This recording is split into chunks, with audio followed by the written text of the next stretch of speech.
thegearnetwork.com. The following is a presentation of the Gear Radio Network.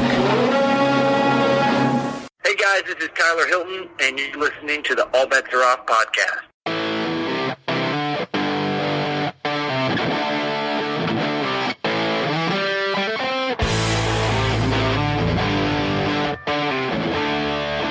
What's up, everybody, and welcome back to another episode of the All Bets Are Off podcast. I'm your host, Robby Vegas, and today we have Eric Van Houten joining us. Eric is a former Buffalo native, now living in Nashville, Tennessee, doing his music thing down there, so we will dig into that. And yes, before the questions come in, we are related, and we will dig into a little bit of that too, and how we grew up playing some music together also. Before we get into that, please check out unchainedmuscle.uk. Our Vegas 20 saves you 20% at checkout, and if you buy from the mental health charity section, you will be donating proceeds to mental health charity. So let us know that you checked out Unchained Muscle, show us your gear, and let them know that you listened to this podcast and Robby Vegas sent you. So let's get Eric on the phone and get this interview going.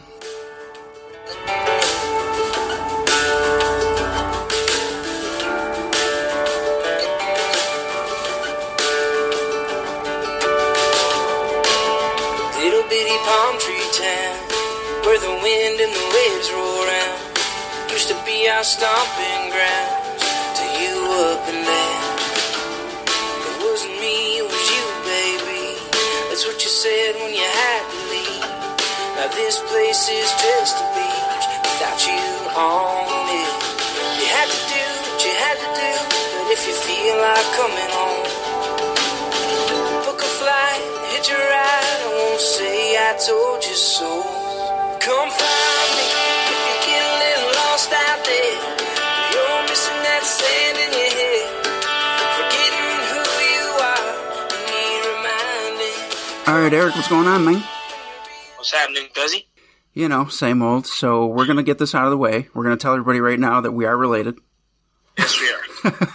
We have the same last name for that reason exactly. Yes, that exact reason. They didn't know that. I go by Vegas, but now they know. Got it. So let's start it back. I'm going to know a lot of the things that I'm going to ask you, but we're just kind of going to have a conversation. You're one of the few people that I'm not going to have a set bunch of questions for. We're just going to roll.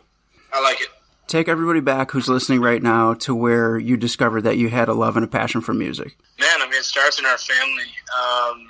But you can attest to it. I mean, every holiday, every get-together, every birthday was, I mean, between you, your dad, my dad, you know, Uncle Dave, everybody would just pull out guitars and just start singing for all the people that were at the parties, and just immediately fell in love with how it brought all of us together, no matter where everybody was at during the parties. As the guitars came on, I think we all sat in one room and just didn't move for however many hours we wanted to play. Do you remember the first song that you ever learned how to play? Man, it's actually funny because like when I started teaching myself how to play the guitar, I was basing it off of like, you know, watching your guys' hands and where you were putting the, you know, where you were putting your hands and on the strings and stuff like that on the fretboard, and that kind of led to me just doing that a lot until I finally got the hang of it. And then, man, I think the first song I actually learned, like looked up and learned and listened to and tried to learn was, I don't know, it might have even been Every Rose by Poison, which is a cliche answer, but it's either that or Fire and Rain by James Taylor. It was one of those two, I know that. Nice. Awesome. Those are both awesome songs, but very different, so that's really cool. So I guess where I want to go from there is when you started playing, you know, live shows, you were playing hard rock music. You were playing in a hard rock band with me. So some of your favorite bands back then, I remember being Vane's Agenda and Skid Row. So do you still like that stuff, would you say, or are you completely drifting off in a different direction as a whole? No, I mean, I love everything, man. I love all the music, all the classics, all the old stuff. I mean, my first concert was Poison and Rat, I think with Adam.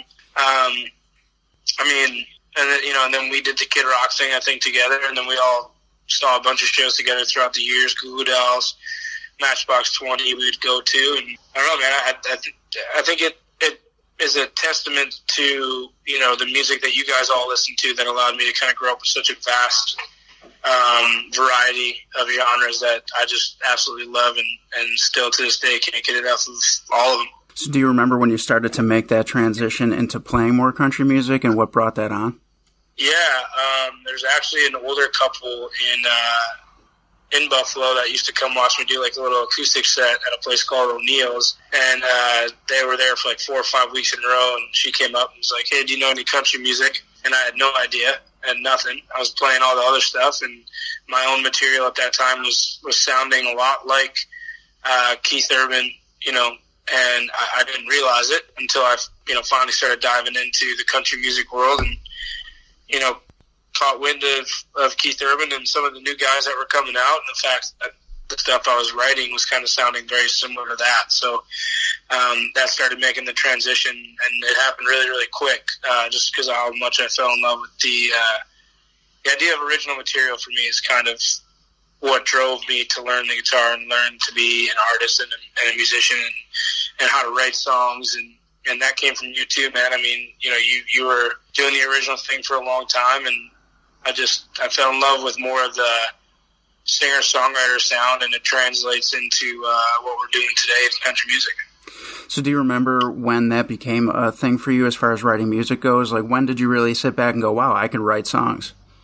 Man, it started early. They were freaking bad. I mean, you know it as well as anybody. They were just terrible. I mean, I was 13, 14 years old, never knew anything about anything other than the fact that I loved my family, and that was kind of it. I had no idea what relationships were or whatever. So, I mean, I was writing from a perspective of watching other people or watching TV shows or whatever it is and how they felt or channel myself emotionally. And then, you know, it turns out that that's kind of the best way to write is when no matter what mood you're in, you can put yourself in a different one to write a song for that exact idea. Mm-hmm. So what, to this day, what do you focus on when you're writing? Are you pulling from your own experiences? Are you pulling from watching other people? What do you feel most comfortable doing? Yeah, I mean, it's a mix of both. I think a song, when you pull it from your own experience, at least this is for me as a songwriter, I feel like when you pull it from your own experience that you've gone through in life, to me, if you're trying to write a song by yourself and do that, it takes a lot longer because it's a lot harder to really focus on one exact emotion or thought that you're going through that scenario. But if you're in a room, like a co-write room, or you're in a co-write with a couple writers and you can kind of express yourself like that, it makes it easier for them to do the job of putting themselves in your shoes, and then they can run with it and help you build that story.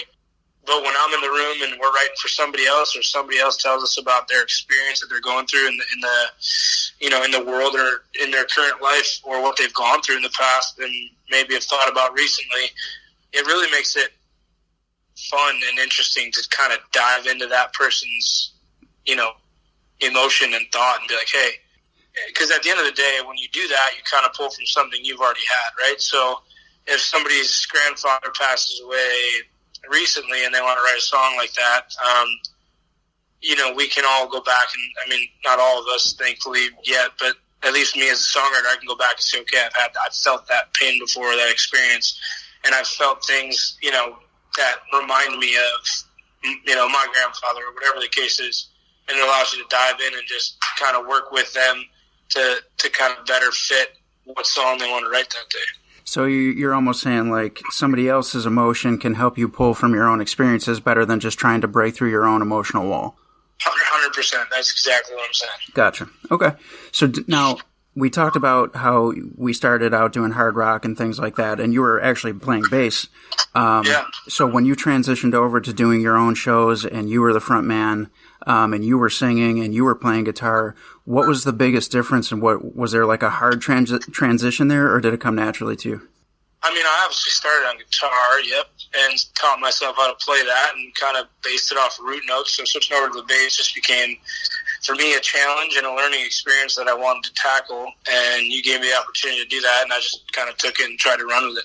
And it you know, it's a lot different. I definitely prefer guitar over bass. I'm not a bass player by any means, but I think having the ability to dabble in the other instruments allows me to be a better artist, because when it comes to practice and rehearsals and when it comes to building a set for a live show, it really allows me to kind of dial in that person's instrument a little bit to where I can at least explain what my vision is, and then they can go ahead and do their job as a bass player, as a drummer, as a keyboard player, whatever it is, and they can run with it. But it allows me to like just open up their mind to what my mind's thinking by knowing a little bit of what they do. So when you had to transition into playing your own music and being your own frontman, it just kind of came second nature then?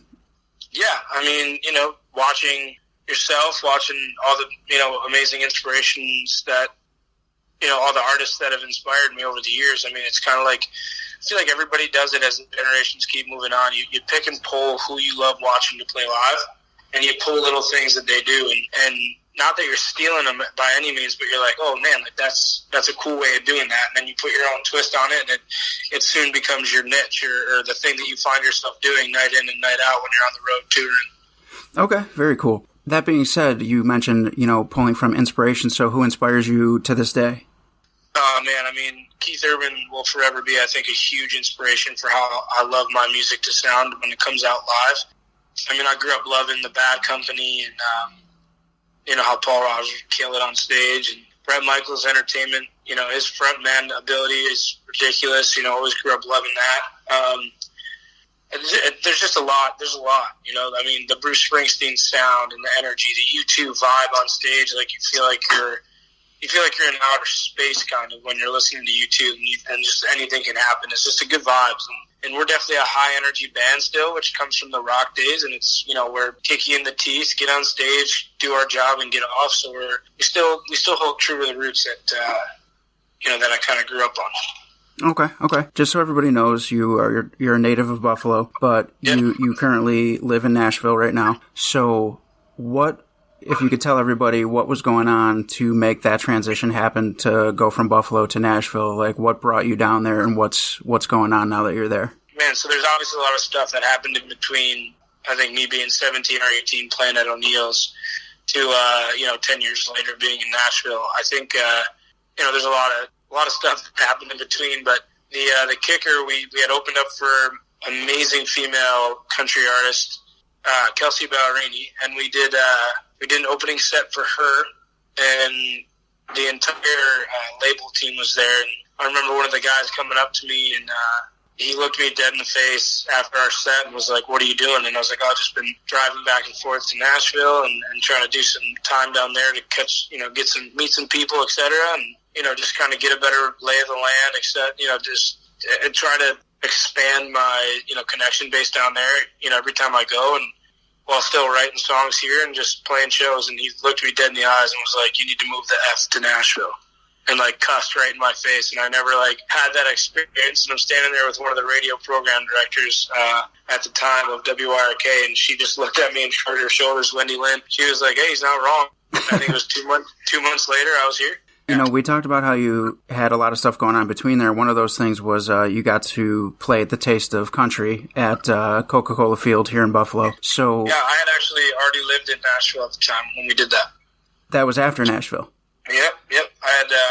I'll never forget. I was sitting in my living room, and that same program director, Wendy Lynn, she called me, and I was on the phone with her, and I was on the phone with a buddy of ours, Jeff Surday, who's still over there at WRK, and the both of them were on the phone, and they're like, "Hey, we have a special request. We want you to be the first local artist to play our Taste of Country, and wondering if you could do it." And I was like, I was just shaking. I was like, "Hell yeah." I mean, I've gone to that thing 5-10 years in a row. It's like, before I moved to Nashville, I'd gone to that thing probably 7 years in a row, I would say, somewhere in that range. Mm-hmm. And just dreamt of a day that I could play it. And so we got to open it. That year, and still a goal to be a headliner or somewhere closer to the end of the show, but one goal at a time. Do you remember who else played on that year? Yeah, it was a good buddy of mine, Michael Ray, Justin Moore, Randy Hauser, and Rascal Flatts. Yep, that was a good night. Awesome. So since we're on the topic of, people you've played with and tours and things like that, who are some people that you've hit the road with or open shows for to date? Last year we did some stuff with Brothers Osborne, Dylan Scott, Russell Dickerson, Dan and Shay, a few others too. I mean, it's been a really fun experience being, out there with those guys and learning a lot of lessons from them, especially the veterans that have been doing it for a long time. And just like a sports team, you kind of get, you get a, how do you put it? You have to feel like you get more experience watching them do it and than you do asking them, and it's something that as long as you pay attention, there's so many lessons to be learned by the team that they put around them, by the work that they put in, and what they do on stage and off stage. And it's been a blessing for me, and I feel like it's expedited my ability to go out there and do what I have to do. And I don't know, it just makes me feel more comfortable each time that I get to go out there and experience that. Right. And now, if maybe I have this wrong, but you also played with Eric Church, right? We did one show with Eric Church, yep. I was a long time ago before he was in arenas. We were doing, I think it was Rapids Theater, maybe. Oh, wow, okay. Yeah, it was before I moved to Nashville. It was a long time ago. So it was another one of those things that happened before you left that we almost skipped over. All right. Yeah, there's a lot of them. Yeah, there's a lot. So with all that being said, though, now this whole coronavirus thing is obviously putting some things on hold, but what do you have coming up in the near future? Well, we've just been hard at work producing a lot of new material and gearing up to have a couple releases here this year. And depending on what happens in this situation that we're all in and that we're all in together, I think we can get a couple songs out and just keep building the brand and keep building the buzz until they let all of us out of the cage to go out there and put on some live music. Okay. Can you give us some of your bucket list items that you are, if they're not too personal, if you can share some of them and let us know what's on your list, what's something that you're really looking for your end goal to be? Man, I mean, in this industry, it's, the goal is to be a songwriter on a number one hit, to have one myself as an artist. It's always good to double dip. And then, an arena tour at some point is always a goal of mine. Just walk out and have anywhere from 18 to 20,000 people just knowing every word and that kind of energy that you can bring on stage and make it the best night of their life, even if it's just for a couple hours. It has always been, my driving force to wanting to get out on stage and play. If I asked you right now what your biggest moment was in your career so far, what would you say? Oh, man, that's tough. The songwriter in me wants to say signing a publishing deal, but I know it's only phase one, and you gotta get the number ones, and you gotta get the big songs and the cuts and stuff before you start cheering. It's crazy I can't even answer that, but because I don't think I've hit it yet. Okay, that's fair enough. So, you know what I mean? Yeah, you're still looking for that moment. Yeah. But tell us how you felt when you did sign that deal, though, because you did mention that as a songwriter that was important to you. So what was going through your head at the time when that happened? It's kind of one of those things where you do it, you sign it, and you get so excited, and it feels like a weight's lifted off your shoulders, and it almost, you can almost relate it to a big win, like a Super Bowl win or a Stanley Cup win or whatever the case is. But you wake up the next day and you just want more, and not more in a greedy or selfish way. It's just you know that your job's not done. Like just because you sign a deal or sign a publishing deal, record deal, whatever it is, doesn't mean you've won the battle.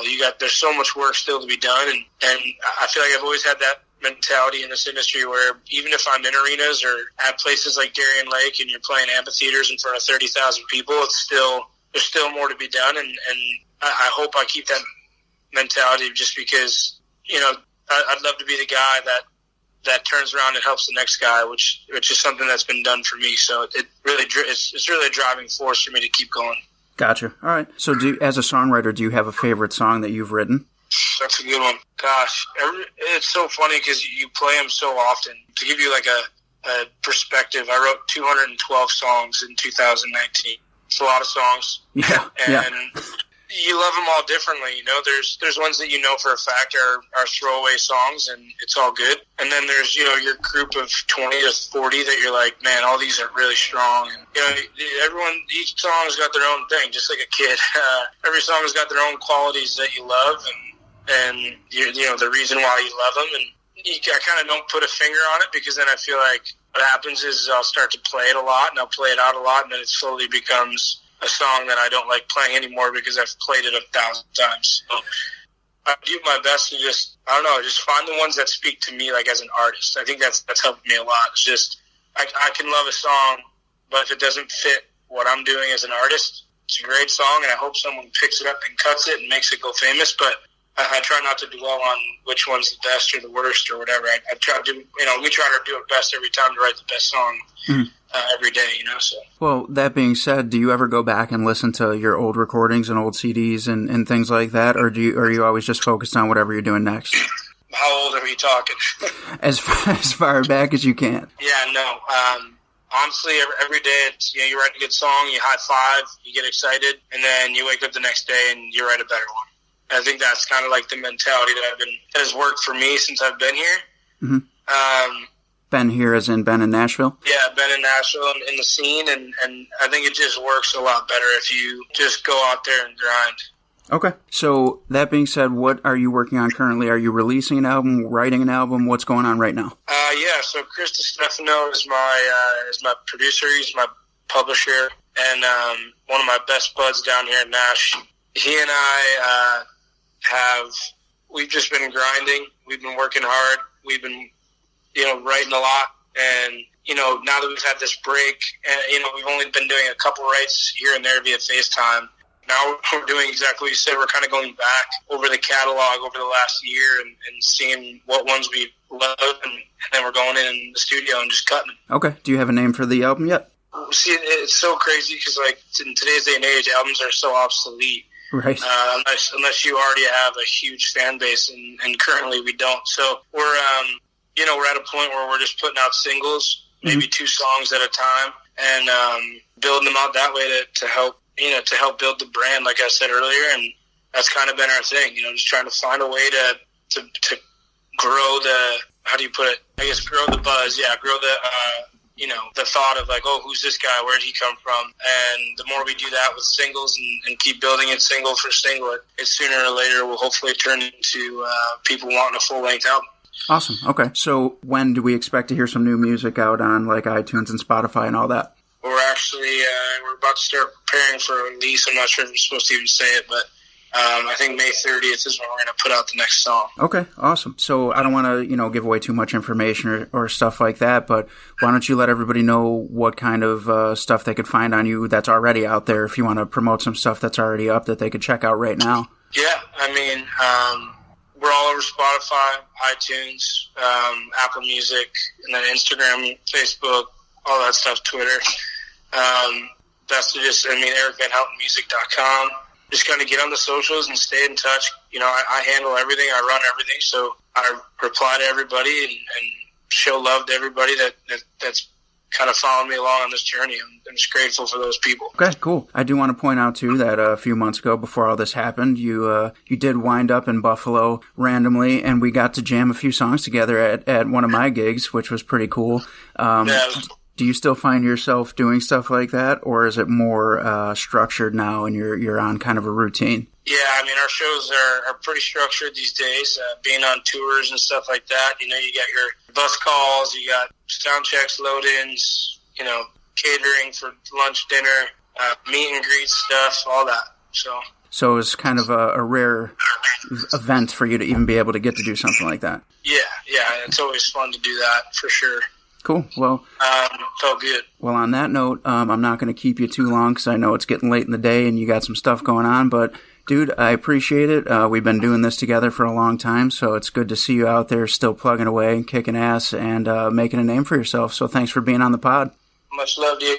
Hope to see you soon, man.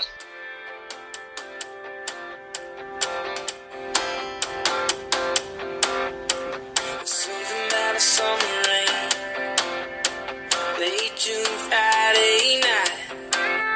There's something about you, girl, turning off the cruise, 'cause the feeling's right. There's something about shifting gears, throttle down in your Jeep, chasing down the sunrise, up all night, ain't got no time to sleep. Something about a freeway.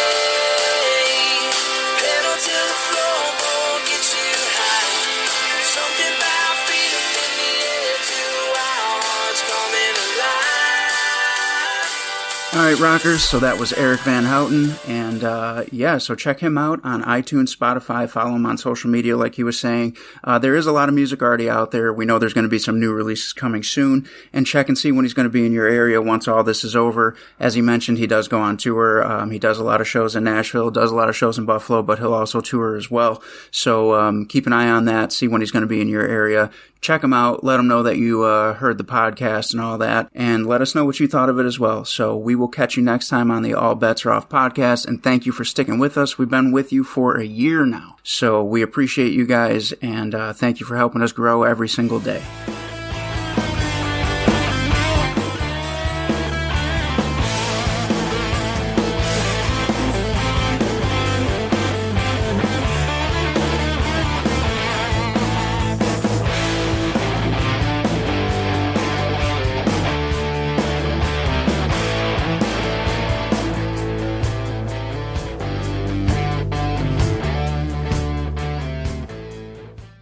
The preceding presentation has been brought to you by the Gear Network.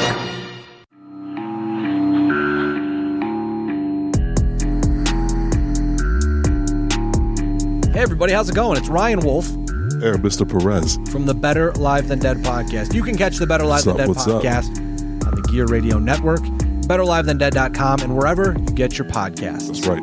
With that being said, hey, we talk about sports, we talk about music, we talk about entertainment. I make things really awkward sometimes. That sounds about right. Uh-huh. With that being said, though, as you always know, we are Better Live Than Dead. You're not.